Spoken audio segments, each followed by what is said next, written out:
Welcome, everybody. We are live talking about the playoff reactions, everything you need to know because there is quite a bit. We're going to talk about what we think of the reactions. We're going to talk about what Georgia does if we win the SEC, what happens if we lose the SEC, all next here on Locked On Bulldogs.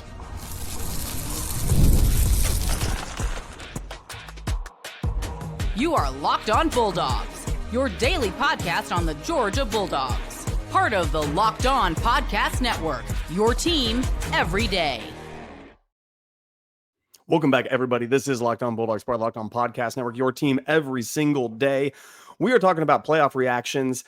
Today's episode is brought to you by Game Time. Game Time, download the Game Time app today or gametime.co.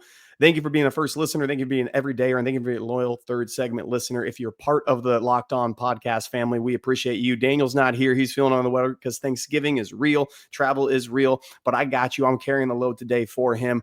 Locked On Bulldogs, your team every single day. And if you're part of that family, we appreciate it. This show is for fans, by fans. We are live over on YouTube.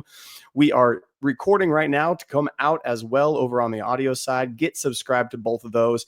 Today, we are talking about none other than the playoff prediction machine that is. We still have some way to go on what that looks like. Some things are yet to be discovered, and those are conference championships. We're going to see if the committee is real, if they do just talk nonsense, or if they are sincere that conference championships will not hurt how you perform in the playoff ranking system. We'll see. I doubt it a little bit. I'm going to be totally honest with y'all. I think that we are going to see a lot of change depending on how the SEC championship goes, depending on how the other championship goes. I just don't believe the committee. They have been talking nonsense all year long. And I think the ACC has the biggest implications, what Clemson does. And we're going to talk about that. If Clemson wins and Georgia loses, somebody today told me, and I don't know if it's true or not, it's kind of crazy. Somebody told me today that that's actually a better path for Georgia to lose the SEC championship game, for Clemson to win, and for us to have a path that I'm going to describe what that looks like and what those teams possibly are. But there's a lot to go down. Arizona State, SMU, Clemson, even teams that are on buys that aren't actually playing this week have already made noise. So let's just get to it. Let's talk about where Georgia is. And Georgia in the latest rankings comes in at 5. Now, this is very interesting to me. If you look at what Georgia has done, the body of work, it's been an up and down season. Truth be told, we dropped the most when we lost to a very bad team. And by the way, if you're over in the comments, I can see y'all. I'm going to talk to y'all the same thing. Look, okay, if Clemson wins, it's going to make chaos. So keep talking in the comments. Give some questions to what I'm saying. Push back on me. I'll interact with y'all. I love you here. So AP, appreciate you being here. I kind of want to see Clemson in, if I'm going to be honest. I don't want to see SMU in, because I think SMU gets boat raced by some folk. Just like I think if Alabama goes and plays Notre Dame, they're going to get boat raced by Notre Dame. And I don't have a high view of Notre Dame. That's wild to me. We're going to get to the fraudulent committee and the fraudulent Bama team, because there's no way they deserve to be in this playoff. They're not a good team, even though they beat us. I can say two things at once. We're famous for saying that. So Georgia comes in at number 5. They are here, and truth be told, I'm a little shocked at this. I was anticipating 6 for Georgia. We move up a little bit after that 8 overtime win against heated rival Georgia Tech, which we are on record of saying, Brent Key, please leave, go somewhere else, go to USC and coach over there, because you're going to be a problem for us. Georgia comes in at 5. The SEC championship, if Georgia wins, I don't see a world in which Texas drops below 5. I think they're going to be right there at 5. And that is seeding wise, not just ranking wise. I think they're going to be the 5th seed, because the 4 championship conference champions are going to get those buys if Georgia wins. And I do anticipate Georgia win. This just in, I am taking Georgia to win the SEC championship. And let me start with the reaction there. Bama's in 100% right now. Billy Boy, Bama's in them regardless. I tried to tell you all before the season, all Bama had to do was lose no more than 3 games, and they were guaranteed a spot, because the committee likes money. And the SEC and Bama means money. There was no way they were going to be left out of it. AP says, here's the thing that needs to change next year. Conference champions can't get a bye in the first round. We're going to go to where there's 2 buys. I think number 1 and number 2 seed will get buys. I think we're going to expand next year. They're already talking about it. I think we're going to add a couple more teams, and only 1 and 2 will get by. Nobody else will, because Boise getting a bye is a joke. 100% agree with you. It's fraudulent that Boise State is going to get a bye in this. ACC championship, getting a bye, those sorts of things shouldn't go. I know Ohio State is a bad team and got embarrassed by Michigan, which go Big Blue.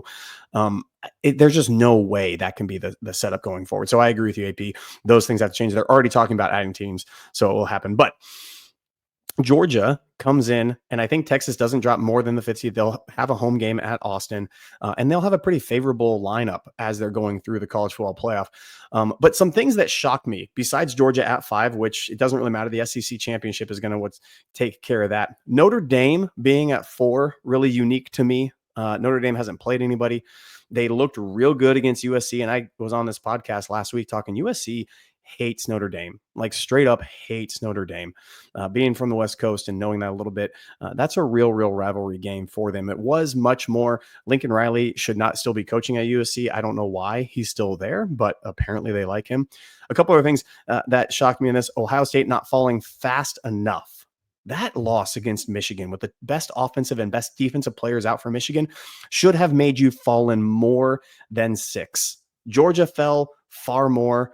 Doesn't even AP says Notre Dame doesn't have a ranked win. A&M, yeah, and A&M does not look good. Didn't look good against Texas, which we're going to get to here in a second. Why I'm so confident in Georgia in the SEC championship game. Some other teams that shouldn't be in the playoff: Indiana is fraudulent. SMU is fraudulent. Again, if you're going just based upon record, Army should be in here. They're not, because they don't look good. They haven't played anybody. Arizona State, this is not a joke. Arizona State's a really good team with a running back and an offensive line that feels some juice. And if Scadaboo gets going, watch out. I could see if somehow the rankings were that Alabama was playing Arizona State, watch out for that too. I mean, Arizona State has a real shot of making noise, and I do anticipate them getting through the first round. But I do anticipate Georgia being number 2. They're going to win the SEC championship, and here's why. Let me give you the quick preview. Texas hasn't improved as the season has gone on. Like, that hasn't happened for Texas. The only one that's improved is Wisner. This just in, the offensive line that looked horrible against Georgia in Austin didn't have a clue what was going on. I was told the best offensive line in the entire nation, which it didn't look like that night, might be out their left tackle for this game. Hurt in the A&M game. Who knows what he's going to do for the SEC championship. If he's gone in this game, if they don't have their starting left tackle, and this is what I said leading up to this, the early preview we gave yesterday, Daniel and I, if they want to sit back with Quinn Ewers and Steve Sarkisian wants to try to run 35 times with Wisner, which I think is a great setup. I just got done doing the SEC squad show in which Texas, Jonathan Davis tells me, yeah, let's play keep away from Georgia. That's what every team has tried. That's what Georgia Tech has tried. That's what Kentucky has tried. Alabama tried doing that in the second half of the game. Tennessee, to a certain degree, tried to. And every single time that's happened, and Carson Beck, who in the last 3-4 games has 0 interceptions, all them touchdowns, you try to play keep away from Georgia, and you give them Brent Key, Georgia Tech, 8 overtimes. We didn't score a single point in the first half, and it felt like we had one possession for 3 minutes because some guy wearing 11 can't catch a pass. You do that, you're going to lose because Carson Beck's on point, and Mike Bobo, even though he called his worst game against Georgia Tech, did just fine to win in this situation. So if Texas wants to come out and try to do that, I'm here for it. Now, if they start somebody else besides Quinn Ewers, if Arch Manning comes in and he's not inside the 20, I don't feel great about that, y'all. I'm just telling you right now, Arch Manning plays, I feel so bad. Yeah, Notre Dame, Billy Boy, I agree with you. 0 top 25 wins, 79th hardest schedule. Notre Dame, I think, can boat race Bama. I really do, but I don't think they get past the second round in the situation. Hey, we're going to be live. Keep in the comments going, Billy Boy, AP, all the rest of y'all. We love y'all.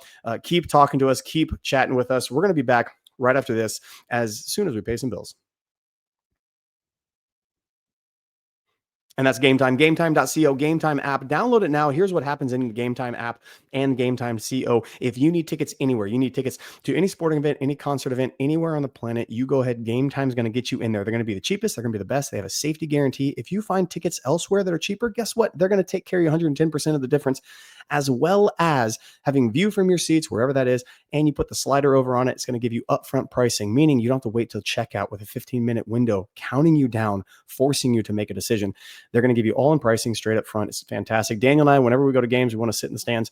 Game Time is the place we go to. You should get over right now.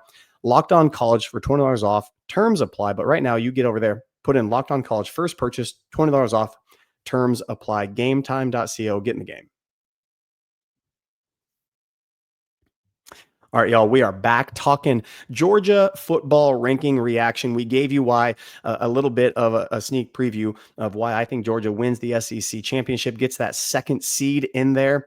I'm going to catch up on some comments right now. Yeah, computers do love Notre Dame. Game depends on Bobo. If he calls a typical game, we could easily lose. I actually think he's going to be just fine cooking. Get ready for screens because that's an extension of the run. Roderick Robinson changes this offense. Nate Frazier is the more talented player. Okay, right now. Roderick Robinson changes this offense. 240 and runs like he's 170.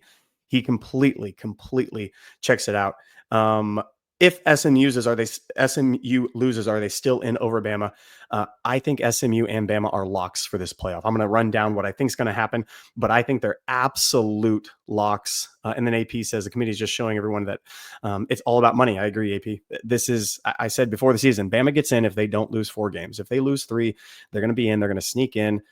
They could make some noise, but everybody clamoring for an expanded playoff. And this happened when we go out of bounds and we don't stop the clock and we have more commercials. You knew right then college football was all about the money. When they added more commercials and took away game time from us, it was all about the money. Always is, always will be. Okay, I'm going to talk about the SMU. Rod is a heck of a pass blocker. The dude is just giant back there. He's like an H-back that runs like a running back, that runs like, quite frankly, Dwight Phillips. It's remarkable. I think he does change the complete complexion of our offense. Okay, SMU right now, computers have them winning the conference championship. I don't see how. I mean, in all honesty, I think Clemson comes out and wins. I know Clemson, South Carolina is a dang good club, y'all. Like Sellers next year, give me Heisman odds right now. Sellers is a real deal. He doesn't get hurt. He doesn't come down with a couple of things early on in the season. I think they have one less loss somewhere, not even the LSU penalty game. I think a lot changes for South Carolina. So Clemson is a good squad that lost to a very good team in South Carolina. I think SMU has not played anybody really recently. And if I remember early on in the season against Nevada, SMU looked not great going to Nevada. It wasn't a good look for them. They figured out the quarterback situation, which really did change a lot of things for them. Their offense is good. I don't know if their defense can stand up. Of course, they got a shot, but I just think Clemson's got enough dudes and has enough run game to take away the clock, and their defensive line is still dang good. So I actually think Clemson is in right now. That's not what the playoff prediction has. I think Arizona State wins, so they're in. I think Boise State Boise State's going to be in. Arizona State sneaks into this as well. They're in the 12th seed against Bama. Hunger Dog says praying for Clemson to win because Bama doesn't deserve to get in. That's the one scenario that things change. One thing that changes is Clemson wins. Bama does fall out because of how conference locks work in that situation. So let's take it from the other end. Let's take it from Clint, slow down and take a breath. Where's Daniel? Well, I got too much to catch up on. Daniel's sick. And I talk like this all the time. If Daniel wasn't talking so much, you would hear me talk this way. That was a jab at him. I hope he's watching. He's sick today. Here's where it comes. Georgia, let's say we win. We're in. We go to the 2 seed. I don't think we jump anywhere else. I think Oregon's going to win. They're going to have the 1 seed. Penn State's not a good school. I think they're going to be fine. So what does the 2 seed get us? Now, the 2 seed is a really, really interesting pull because right now, Indiana is ranked in that 10, right? So Indiana, fraudulent team. I don't think it's going to go anywhere. Signetti, good coach, should win coach of the year. Indiana don't got the dudes. So even in the case that Georgia loses, we're going to talk about where they would fall in that case, which is a joke to me. They get the 2 seed, Indiana right now slotted. Now, the bummer news about this is if we get the 2 seed, that also means Alabama with an SMU win. Alabama's sitting there at 11. And that's where they play Notre Dame. If they get past there and they get past SMU, Y'all know the story. It's the Crimson Tide. For some stupid reason, Milroe looks like an absolute giant against Georgia. Why? Why in the world does he look like an absolute giant against us? I will never understand that in my entire life. I will tell Daniel to take some of Grandpa's cough medicine and get back on AP. I'll let him know right now. I'll text him. He did not sound great when I was on the phone with him earlier. But if we get to Alabama in the down the road in the bracket, guys, I just gotta say, I don't feel great about it. Alabama's a fraudulent team. They don't deserve the playoff. They don't deserve to get in. But my gosh, for whatever reason, we see the crimson red and we just absolutely defecate the bed. And it's foolish and it's stupid. And I hate every single moment of it. But Bama has our number and I don't want to play them. There's a couple teams I don't want to play until the championship. Bama and Oregon. Bama does suck. I agree with you. But for some reason, they got a number. Apparently, again, Carson Beck just turns into a quarterback midget. And everything else. And our defense can't stop Milroe on the outside. Oklahoma can stop them. We can't stop them. I don't want to face Oregon. I don't want to face Bama. I'm fine facing Ohio State. I'm fine playing Tennessee again. Arizona State, I'm fine with too, because they're going to try to play keep away. The teams that give us fits are the team that actually, Thomas, you want to play Bama. Oh, good on you, man. Like, I don't. We own Oregon. I really don't think we do. I don't know who they played yet. They played Ohio State, and Ohio State looked fraudulent against Michigan. I don't know if I want to play them. But if we win, we get the 2 seed, Indiana, Alabama.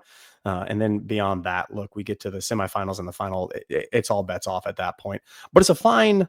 The 2 seed is far better than the 1 seed. The 1 seed here, let me just tell you what Oregon has to go through. And I don't think we're going to get the 1 seed. I don't think we jump. Oregon wins. They win. There's not a chance in the world we beat Texas. We jump anybody for the 1 seed unless the committee is just full of themselves. The 1 seed has to play the winner of Ohio State, Tennessee. That's a far, far harder matchup than Indiana right now. And then you got to play winner of Boise State, Penn State. Okay, that might be the case. But let's just say hypothetically, we're going to get to in the next segment, what if we lose? What if we drop down? Bama would move up if the case that Clemson wins, like a lot of us are suggesting. AP says Bama, Texas, and Oregon are realistically the only teams that can beat Georgia. I think I agree with that. And I think Texas, if they do want to play their game plan they did in Austin, we beat again because Carson Beck is on point and our defense isn't going to show up like we did then, but we're going to be fine. We win the game. The 2 seeds just fine with us. We still have a very clear path against beatable opponents all the way true. I'm really, really fine with that. The other teams have far harder schedules. And we're going to talk about somebody, again, told me today, we lose the SEC championship. It's going to be better for us because they anticipate Clemson winning. And what does that look like? We're going to come back after this, after I pay some bills. And I'm going to walk through what happens if we get blown out. What happens if we just get absolutely crushed by Texas? It's 35-10 and we look fraudulent. Committee has said, Thomas says UGA 41, Tex-Mex 17. I don't think it's going to be that score, but it's going to be closer than that. I'm going to talk about what if we just absolutely don't show up in the SEC? Because Atlanta, y'all remember some of those games that we played. It's not going to be great. What happens when we get blown out? Where do we sit? What does the committee do with us? I can't believe them. I can't trust them. And I'm going to tell you why you shouldn't trust them right after this. But first, it's FanDuel, FanDuel.com. Get over there right now. Every single time Daniel and I give you locks, which you do every single week, we have a bunch of conference locks. A couple of these lines are really, really juicy. There's a 1.5, 2.5, 3.5 point spread in a lot of these games. We got locks for you. Daniel's going to be back. We're going to record that. We're going to get after it. Go to FanDuel.com. It's the only place Daniel and I trust to make all these bets. Official sportsbook of Locked On Bulldogs, official sportsbook of Locked On Podcasts everywhere. And right now, you make a $5 bet. You win that $5 bet. You get $150 in bonus bets straight to your account. It's beautiful. It's fantastic. Safe, effective, easy. Payouts are quick. And right now, $5 bet, you win. You get $150 in bonus bets straight to your account. FanDuel.com. Make every moment more. All right, y'all, let me catch up on the comments really quick. Bama doesn't deserve to be in, plain and simple. UGA Remy, I agree with you. They don't deserve. They're not one of the top 12 teams in the nation right now. There are far more deserving teams behind them, notably Ole Miss. Ole Miss deserves to get in ahead of Alabama, hands down. The worst loss in the season is not Ole Miss to Kentucky, because at that point, Kentucky was actually doing some things. Like, Kentucky had a defense that was doing some things. And I think Brock Vandegrift showed out that he was holding back that entire team for the most part, getting benched for somebody else. I think the loss to Oklahoma at the end of the season for Bama comes out down the stretch, loses steam right when I think South Carolina, Ole Miss should get in above Bama. It was a bad look. That was the worst loss of the season so far. To me, Oklahoma had no passing offense. I think Arnold passed for 68 yards that game, but he looked like Cam Newton running through people. The defense looked horrible. The offense looked horrible. Milrose, 6 interceptions. And the past couple games for them, they're completely fraudulent. Hunker Down says, what I don't understand, the lowest someone has fallen after losing unranked team has been 5-6. Ohio loses 6-5. Michigan only falls 4 spots. What is again, this is why the committee's fraudulent. They try to tell us what is involved in it, but they can't. They can't just tell me definitively why it is. Fowler says, I believe the Dogs in Texas will be closer this time, but Beck playing like he is, amen. Jackson gets to the quarterback a couple times, will make a difference. The game's going to hinge on Jalen Walker and Michael Williams getting back over to Quinn Ewers. If that happens, we win. Hands down. I hate the committee too, Thomas, by the way. We get to the quarterback and Arch Manning doesn't play 100%. Hit the like button for Clint. Also, if you think Daniel's being soft, being sick, AP, I'm going to screenshot that and send it to him. Okay, let's say we get blown out. I actually think there's a world we don't. If we beat Texas, Texas goes to 5. I don't think they go to 6. I think they go to 4 or 5, meaning they get the 5th seed, regardless if they're 4 or 5. We lose. I think we do drop down. I think maybe either SMU, if they win, they clearly rank ahead of us, but some teams fall down in that order. I think Boise State, Arizona State. I think we go to 6, just as far as not just ranking, but as seeding. I think we're 6th in the rankings, in the seedings, which means we'd play 11. At that point, I think Alabama does move up a little bit.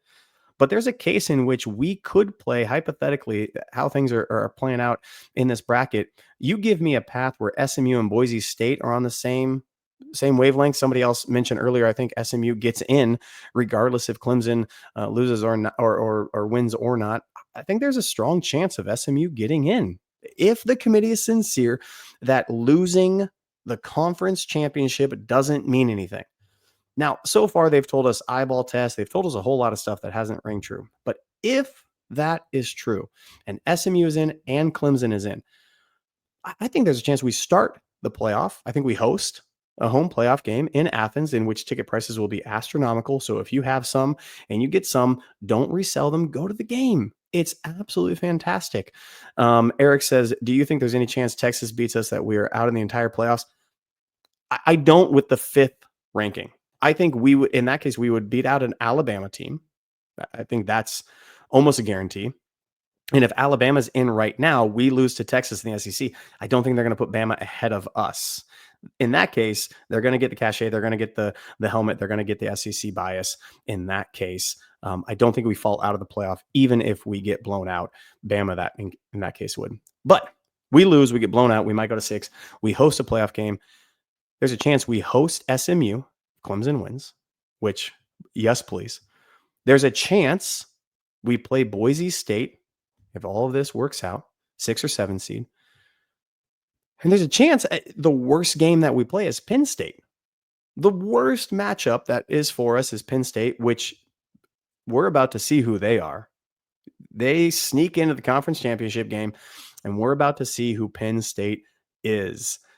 Yeah, I know, Eric, we would have 3 losses, but I think the difference, and this is the one time the committee has actually, if the committee isn't true about this, the playoff bracket looks totally different. And he was asked straight up, the chairman was asked, can things change? And he basically said, not really. He hummed and hawed, and if you look through it, he was asked by Reese Davis, does this change come Saturday, come all of these conference championship games? And he said, no, we're kind of set. Now, I think what he was meaning, outside of complete chaos, Bama's in. The top 12 teams are the top 12 teams is what he was saying. And just the ordering kind of changes after that. But I don't think there's a chance in heck that we're going to be punished for an extra game So at that point, it's like to try to make it equivalent to Bama. Bama would have to take a tie at like a third column with a 1, or they'd have to take another loss. Let's say hypothetically, okay, yeah, sure, they beat Georgia, but Georgia losing against Texas, the number 2, 3, 4 team all year long, essentially. HB Career says, I don't really understand the point of even having playoffs rankings until after this weekend. It's futile undertaking. We agree. We've said for years, we don't care about anything until this week. Now it changes because just like Texas, I just said, Texas is not a good team, but they started so dang high.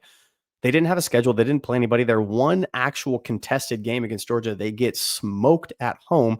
They don't drop that much. They win a couple more games against nobody teams. They struggle a couple of times, come down to 1 yard from being, I'm not saying beaten, but a closer game at College Station.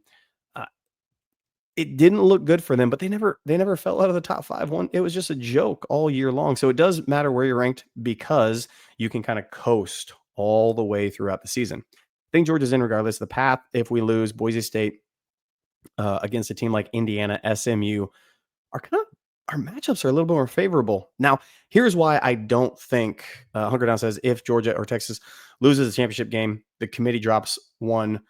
Sankey will pull out. Look, Greg Sankey, he can go kick some rocks. I don't like how Sankey has done anything this year with the SEC. I don't think he's done us any favors, and I don't think he has really, really helped out Georgia a great deal. And I don't think he's helped out the SEC much, to be honest with you. I think his politicking and positioning with the committee and with a couple decisions on the scheduling. Oh my gosh, talk about wanting Texas to be here. It's been so bad. Eric says Texas only played 2 opponents that had winning records. Yep, 100%. There's no chance UGA or Texas drops out. I agree with you, AP. I think that's the case. But here's why I really, really, really want somebody else, even this week on X, said we should rest some players for the SEC championship game, get them ready for the playoff run. No. Having a game December 7th and then playing the only game again December 31st or January 1st is the biggest benefit to this whole entire playoff run. We lose the SEC. We play December 7th, and then we have to play December 21st or 22nd. And that is a horrible, horrible setup. It's sure 2 weeks later, but it doesn't give you a chance whatsoever to get healthy and get whole. Being healthy and whole for this playoff run is the most important part. And we are on the cusp of possibly getting Colby Young back. He is practicing with the team. He is back getting reps. We are possibly getting ETN back. Is there a world in which Georgia would actually be a better position in playoffs if they lost to Texas? Anna, that's what I'm saying right now. By the way, Anna, fantastic. I didn't call you dumb over the other day, Anna. You had a cup of coffee. You're fantastic. We love having you here. I was calling myself dumb. I do not think I would rather have days off until the 31st and the 1st, and we get to watch. Hunker says we need to get rest and healthy, point blank. I think you're exactly right. Give me ETN back. His is a pain threshold. Anna, we're all done. That's true. We're fans of college football. We need to get ETN back, have him healthy. We need Carson Beck getting tons of reps with wide receivers and them getting healthy. We need Anthony Evans healthy. Y'all, Anthony Evans needs to get healthy and right. He is not 100%, and we need him 100%. We need Dumas, Smile Mondin. I was just thinking Dumas Johnson because somebody asked me about Julian Humphreys, who's in the portal right now. We need those guys healthy and whole back. We need our defensive line back 100%. Eric says, do you think if Clemson defeats SMU for the ACC title, select SMU over Alabama? There's a Clemson getting in is the only chance Bama gets out. Clemson winning the championship is the only way that Bama gets kicked out, and it would take the committee really, really, really, really liking that game. If it's like a 30 to 31, 33 game in the ACC championship game, I could see SMU and Clemson both getting in that case, Bama being kicked out. Thomas, we do need to win. I don't want to hear anything else. Root hard and fast and loud in the bins. If you guys are going, get up for that game. We need all them dogs there. We need healthy, whole people. And I want to play a first round bye in which I am watching other people play instead of playing myself so that we can take all sorts of notes. Kirby does so well with extra time against an opponent that he knows. It's so remarkable what he's able to do. Defensive line, wide receiver, and running back are the most needed, healthy positions we get back. And if that's the case, come on, y'all. So we are firmly in position. I anticipate a game 28-31. Dogs is what I say. Let's hope cornerbacks don't get hurt. AP, here's the deal. Ellis Robinson, the fourth, is ready to go right now. And last one, 225 girl. Having Monroe play left spot has really helped. Monroe Freeling's the best lineman we have. And before the season, I wouldn't have said that. He changes the dynamic. Talk about somebody else that wasn't there for the Tex game. Monroe Freeling changes the dynamic of our run game. If you watch him in run blocking, I know pass sets, he does incredible at the left side, but run blocking, oh my goodness. He gets road grading after that action. I love Monroe Freeling. He's one of my favorite players on this entire team. Hey, y'all, we're going to be back tomorrow. Daniel should be here with me. We're going to do an episode where we talk about Texas, get into a little bit more, maybe even talk about the basketball Dogs who put a whooping on Notre Dame tonight, which was fantastic to see as well. But come on back for that. This is Locked On Bulldogs, your team every single day. We love having you all here, and we will see you guys next time. Be well.